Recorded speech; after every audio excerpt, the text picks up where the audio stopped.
To discuss more on security issues across the country, joining us on the program is Dr. Ona Ikomo, a security expert. Thank you for your time, Dr. Ikomo. It's barely 4 days into the new year. There's been so much bad news from the Benue killings, the kidnapping. Thank you very much.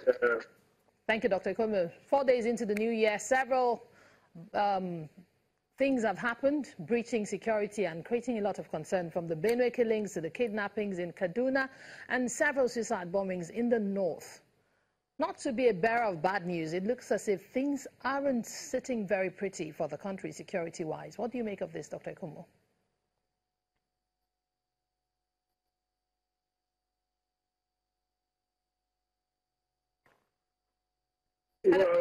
Well, thank you very much for having me, and Happy New Year to you and your viewers.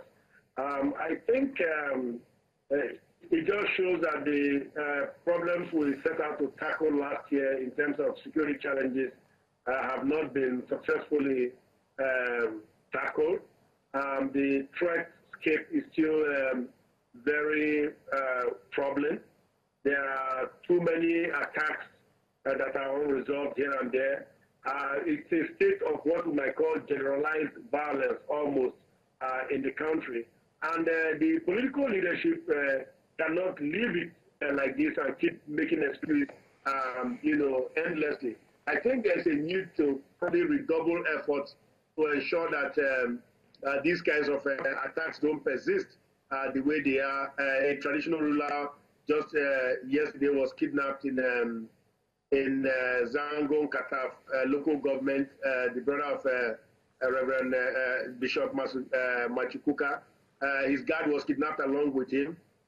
We have a kidnapped lawmaker in Taraba State. And then, of course, like you mentioned in your earlier remarks, the killings in Goma and Logo local governments in Benue State. It's really getting out of hand. And I think the security forces really need to up their game in terms of trying to nip these various security breaches in the bud. All right, Dr. Ikomo, regarding the Benue killings on New Year's Day, there are speculations that the perpetrators are headsmen, or could they be actually criminals masquerading as headsmen? How can their true identity be ascertained?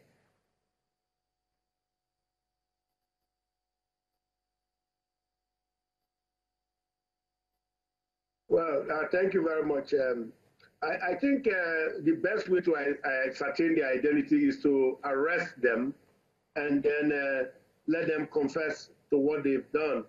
Now, before the police agency is able to do that, we have to look at every crime scene. Every crime scene tells a story of what happened, who did it. In fact, sometimes you can even learn the motivation for a crime. For example, in the case of Goma and Logo local governments, the witnesses testified that farmers were killed, their homes were burnt out, and then their farms were destroyed. Now, if an armed robber would go to that place, the armed robber will not go and kill farmers.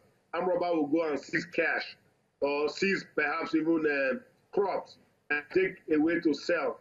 Now, if a kidnapper goes there, a kidnapper will seize the farmer or his wife and then ask for ransom.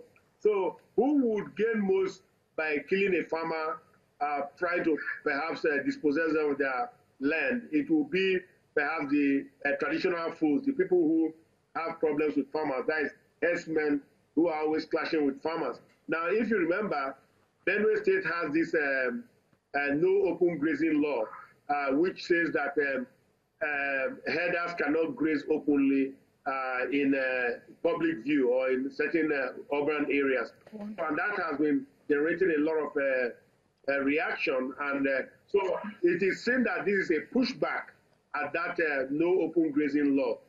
What the herders are saying is we can hit back at your people, but this should not be so. There must be a mechanism, a peace mechanism, for ensuring that there is conversation between the herdsmen and the farmers, and then probably moderated by the state government, because the federal government appears to be absent in this case, and have them resolve their differences so that it doesn't descend into generalized violence like we are seeing now. Okay, finally, Dr. Ikomo, 2019 is just around the corner, and the unease of some Nigerians is palpable. The fears are on the rise for criminal activities. What measures can security agencies take to ensure that everybody can rest easy come election year?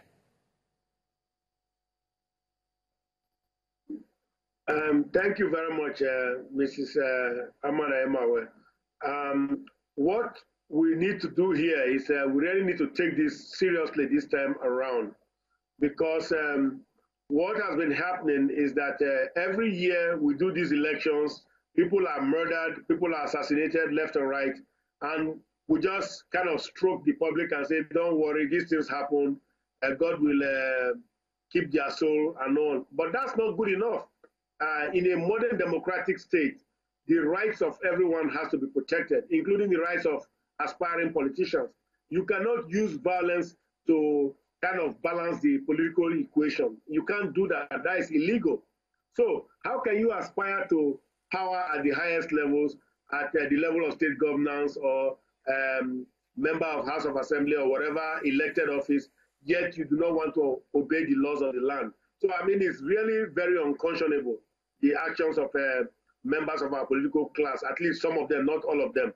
But having said so, I think what needs to happen this year, this time around, is something I've called for back in 2015. I said we should set up special anti-election violence units, as what I call SAVI, special anti-election violence units within all divisions of the police agency. Divisions, that's all divisions, because all divisions already have investigative apparatus. Now, what you do, you get a 3-man squad, empower them, let them investigate any and all cases of election violence or electoral violence. So if somebody kills somebody because of perhaps a primary election contest, you investigate it. And then if there is need to make arrests, you make arrests. People throw stones at election rallies, you investigate, you make arrests. You know, and we have to empower the police to do their work, really. There's no getting away from this. This is not something that we can call in the military to come and solve.